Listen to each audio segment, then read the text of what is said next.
You don't say. Yeah, just woke up. Don't know how far back to go. They talking about the druids and everything. This is fucking really good. Yeah, Um, I mean, because I oh, mean, when you look at this the time period that they're talking about, like yeah, it's hell yeah, it's good. Like I mean, because this is a lot of the changes, like a lot of the things that, like even the things that we're dealing with today, l- began with a lot of the stuff that you're talking about in those periods. well, I'm gonna summarize what they're saying. They're basically saying here, in Europe, they kept on practicing magic in different ways, even though you had the Catholic Church and demonizing all of this. They still Hmm. kept on doing it with different ways of amulets and objects and stuff that they said had magical powers, stuff Yeah. like that. That makes me think about today how we still kind of like the rabbit's foot. Anybody ever had a rabbit's foot? Yeah, fake one. Yeah, but that's where does that come from? That's not Christianity. No, of course not. No, that's shit. That's voodoo, or however they put voodoo, shall I say, or just I mean, if you want to talk about just like l- luck, or because I mean that was the main thing it was supposed to do, was produce luck for you. But Let me read some more. This is really good right here.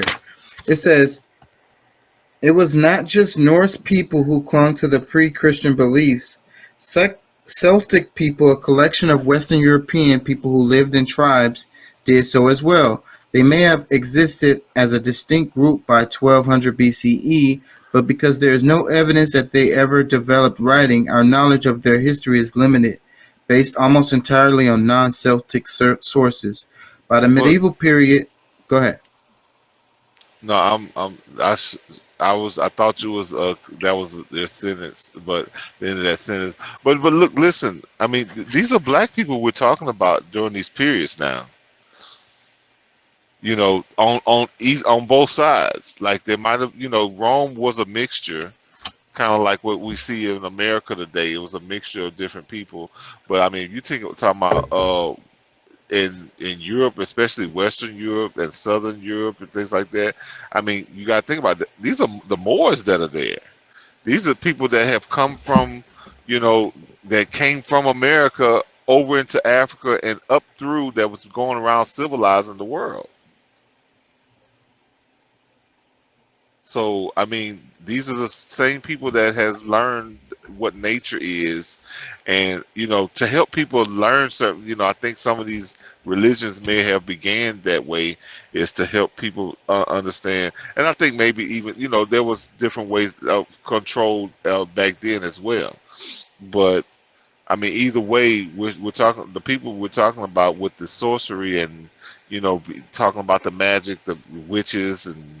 Uh, I guess the witch doctors, I guess they would call for the men, but we're talking about melanated people. Y'all check this out. Can y'all see this? It's kind of like a Wicker Man. There's that movie, like it looks just like, well, not exactly like this, but similar. And they were talking about witches in that movie. It was a pretty good movie too. What was the dude? I can't think of his name right now. And the ending was retarded. Anyways, this image, this is He the kind of illustration. it kind of reminds me of one of the characters that they had on like what's the with the Shaggy and why Uh, uh, can't oh, you talking about Scooby Doo? Scooby Doo? Yeah, that looked like one of those creatures that they had on Scooby Doo once. Yeah.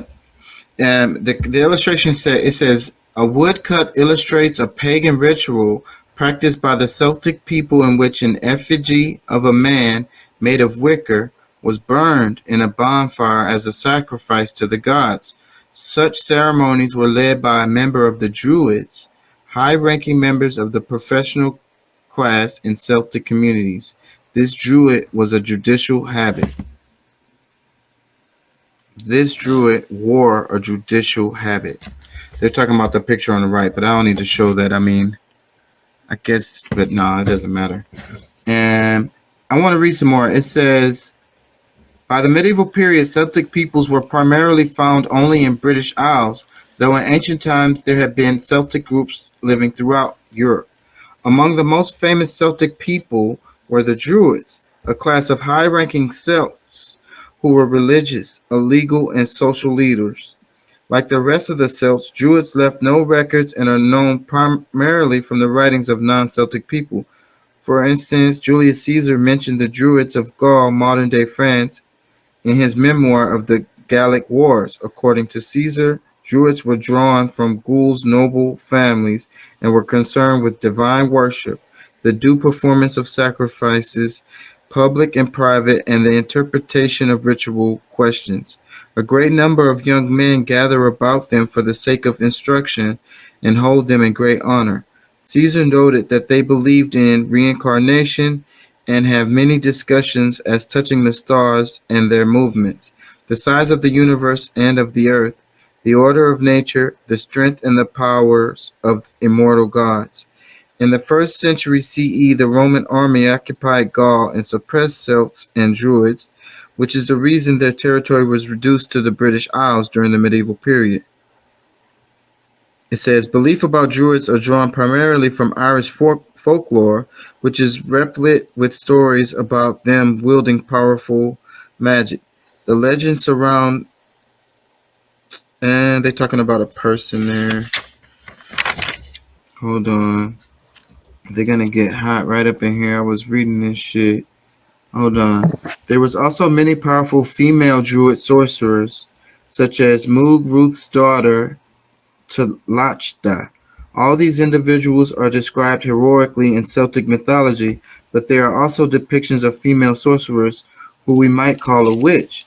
The best example is Carmen, an Athenian warrior and sorceress who, along with her three sons, Diane, Dother, and Dub, was said to have invaded Ireland and laid it to waste. The arrival in Ireland of the Christian missionary Saint Patrick in the early 5th century brought the Roman Catholic Church into direct conflict with the Druids and Celtic people, at least according to later sources. The truth is sometimes hard to glean, but these sources point to the hostility of Catholics to native practices. Saint Patrick's work in Ireland signaled the beginning of the end of the Irish Druidism in what is today Scotland. 6th century abbot and evangelist Saint Columba spread the Christian faith, and according to the 7th century CE biographer Adamnan, this led to a confrontation with the Druids. What do you think about that? See, this is why this is so good, because history, this is history too. And then like, when they teach you stuff, they don't cover like the intricacies, like they don't really Well, explain what be happening. because the control. Because see, if they give too much of that information that you can get really like there's really great sources to get that same information, but like because I mean, just like you're talking about Saint Patrick, so, and he the same one that killed off all of those little the Twa people, like the what they call like leprechauns, or like they demonized the little people that was living in Ireland, which were um, black people. But for whatever, it's just like we celebrate the murder of people with St. Patrick's Day because that's what he was mainly known for. So instead of us really understanding the truth of everything, because we would be like, oh hell no, I'm not praising that or giving any real energy to that. But That's one of those things that's the reason why I don't like to follow traditions, because you are giving energy to these things, and then almost all of these holidays are that. yeah, a lot of them are. I mean, but I mean, some of them are actually our holidays that they've hijacked. So you got to really be careful because I mean, like people talk crap about Christmas, but Christmas is it's really winter solstice. So there's a celebration going on. When Thanksgiving comes, it's we talk about the that's when they actually killed off a bunch of Indians, but that was still like a holiday that we had. It was harvest time. It was we had have a good season, and we it was harvest time. So you got you can't just demonize everyone. That's why it's good to really understand what they are personally, directly what they are, because I mean you can even get things tainted when you just just totally just shut off from everything just because it's a holiday. Yeah. You know how I celebrate Labor Day. How's that? I work.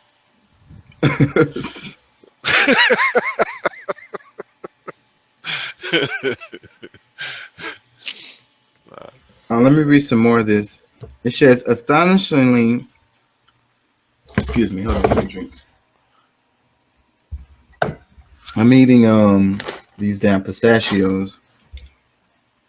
I'm getting stuck all in my teeth and shit. It says, astonishingly, this confrontation sometimes involved performing sorcery to prove that God's power was greater than druidic magic.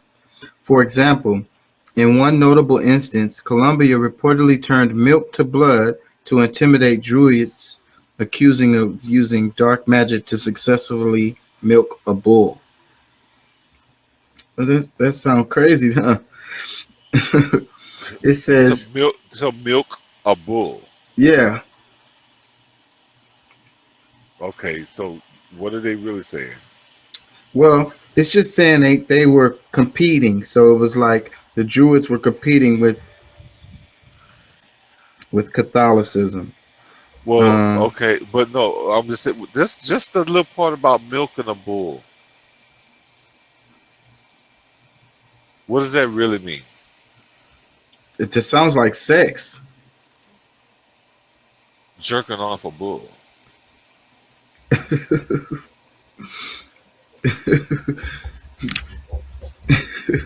Let's not go down there. I hear you though. It says, in short, even as more of Europe came under its sway, the Roman Catholic Church found it nearly impossible to root out and eliminate local beliefs and rituals. As a result, as a result, on the local level, people continued turning to witches for medical care and assistance with challenges they faced. Yeah. They got an image that looks kind of like a. It looks like a. It looks like a clock, kinda. Anyways, I don't want to focus on it, but it says astronomy, and astrology were a key part of the realm of magic in the Arab world, and making astrological predictions was an established tradition before Islam took hold in the region. This practice remained popular and expanded after the Prophet Muhammad's death. So yeah, so those damn calendars and some of those the Muslim calendars is really accurate and they still kind of use them to this day.